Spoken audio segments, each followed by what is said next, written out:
अस्सलाम वालेकुम व्यूअर्स, कैसे हैं आप? उम्मीद है खैरियत से होंगे, ठीक होंगे। Welcome to my YouTube channel.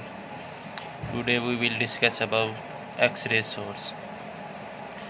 X-ray source की अगर हम बात करें तो इसमें जो मटेरियल या सोर्स होता है वो होता है टंगस्टन का। टंगस्टन फिलामेंट का इसका सोर्स होता है, ठीक है।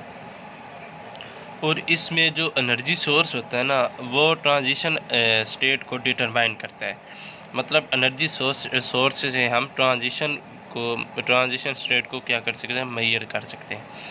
और अगली बात हम करें लाइन विड्थ की, तो जो नॉन क्रोमेटिक सोर्स होते हैं उनकी जो नेचुरल लाइन विड्थ होती है ना, वो लिमिट होती है, लिमिटेशन में होती है। उनकी जो लिमिट रेजोल्यूशन ऑफ मेजरमेंट, मतलब उनको हम एक लिमिट में उसकी रेजोल्यूशन को मेजर कर सकते हैं। उसके बाद आ जाता है एनालिसिस डेप्थ।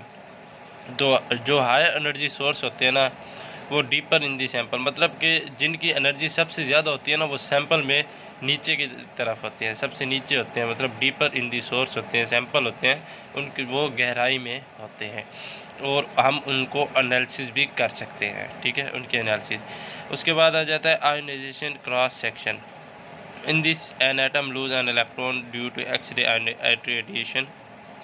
इस में क्या होता है, इस एरिया में ये होता है कि जो इलेक्ट्रॉन होते हैं वो अपने क्या होते हैं, एटम को लूज़ कर देते हैं। क्यों लूज़ करते हैं? Due to X-ray radiation decrease for high energy kinetic electron produce by high energy source. उस लूज़ इसलिए करते हैं ताकि जो हाई एनर्जी सोर्स होते हैं वो प्रोड्यूस हो सके।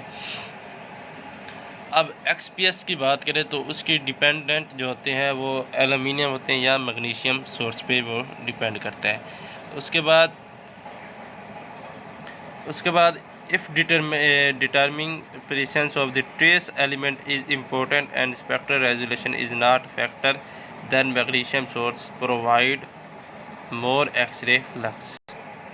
आगे नेक्स्ट हम इसकी बात करें एडवांटेजेस और डिसएडवांटेजेस की, तो जो मोनोक्रोमेटिक होते हैं वो हमें हायर कंट्रास्ट जो होते हैं रेजोल्यूशन देते हैं, ठीक है।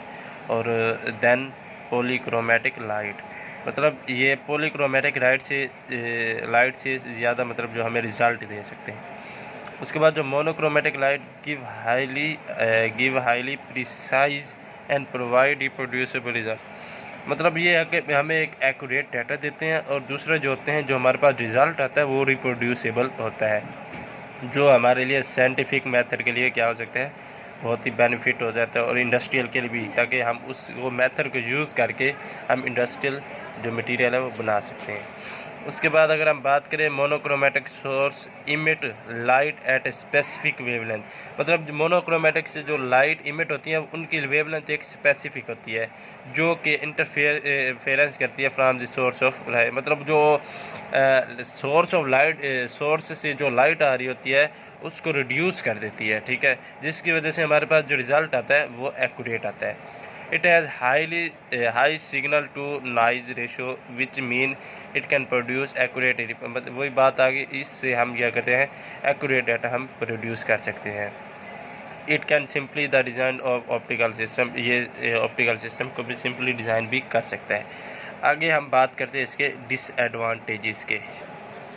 व्यूअर्स, आपको पता है जहाँ पे किसी चीज़ के एडवांटेजेस हो उसके ड्रॉबैक्स भी होते हैं। अब monochromatic use where light of specific wavelength और colour is required for unique range of wavelength this source is not you. मतलब कि हम किसी भी स्पेसिफिक या एक प्रॉपर वेवलेंथ के लिए इसको यूज़ नहीं कर सकते। उसके बाद दूसरा डिसएडवांटेज ये है कि मोर एक्सपेंसिव, मतलब इसकी प्राइस बहुत ज़्यादा होता है।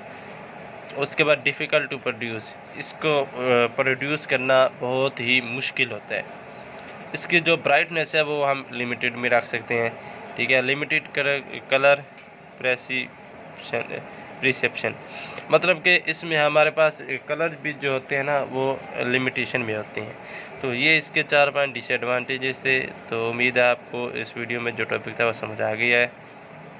अगर मेरी वीडियो अच्छी लगी है तो उसको लाइक करें, कमेंट करें, चैनल को सब्सक्राइब करके बेल आइकन को प्रेस कर दें, ताकि इसी तरह मज़ीद केमिस्ट्री की वीडियो आप तक पहुँचते रहे। अपना ख्याल रखिएगा। अल्लाह हाफिज़।